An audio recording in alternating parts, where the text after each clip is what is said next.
Hello everyone, আসসালামু আলাইকুম। তো কেমন আছেন সবাই? আর শীত তো প্রায় চলেই আসলো। তো আপনাদের কার শীতের আগমন ঘটে গেছে অবশ্যই জানাবেন।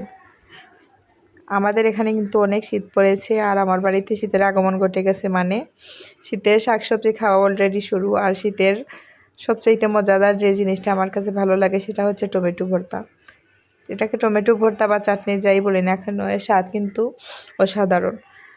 আর আজকে সকালে আমি গরম গরম ভাতের সাথে টমেটো দিয়ে চাটনি বানাবো, তাই আমি এখানে পেঁয়াজ, রসুন আর টমেটো নিয়ে নিছি। প্রথমে টমেটোগুলোকে একটু টালার পরে সয়াবিন তেলটা অ্যাড করেছি, তারপরে দিয়ে দিলাম পরিমাণ মতো লবণ। এখন সবগুলো উপকরণ একটু নাড়ার পরে দিয়ে দেব পরিমাণ মতো হলুদের গুঁড়ো আর হালকা একটু মরিচের গুঁড়ো। এখানে কাঁচামরিচ বা শুকনা মরিচ দিলে টেস্ট ভালো আসবে, কিন্তু আমি আজকে ঝালটা অ্যাভয়েড করব, সো আমি কাঁচামরিচ বা শুকনা মরিচ আজকে দিচ্ছি না। এখন খুব ভালো করে চুলার আঁচটা একটু কম রেখে নাড়তে হবে। আর টমেটো থেকে তো অলরেডি পানি ছাড়া শুরু হয়ে গেছে, আর টমেটোটা সেদ্ধ হয়ে গেছে। এখন এইভাবে টমেটোটাকে একটু ম্যাশ করে নিতে হবে, যতক্ষণ পর্যন্ত না খুব ভালো করে ম্যাশ হচ্ছে। কিছু সময় এইভাবে আমরা নাড়তে থাকবো, তাহলেই আমাদের টমেটোটা হয়ে যাবে।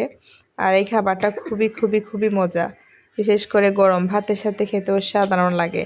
আর খুব কম সময়ে তৈরি করা যায়, তাই যে কোনো সময় চেষ্টা করে দেখতে পারেন।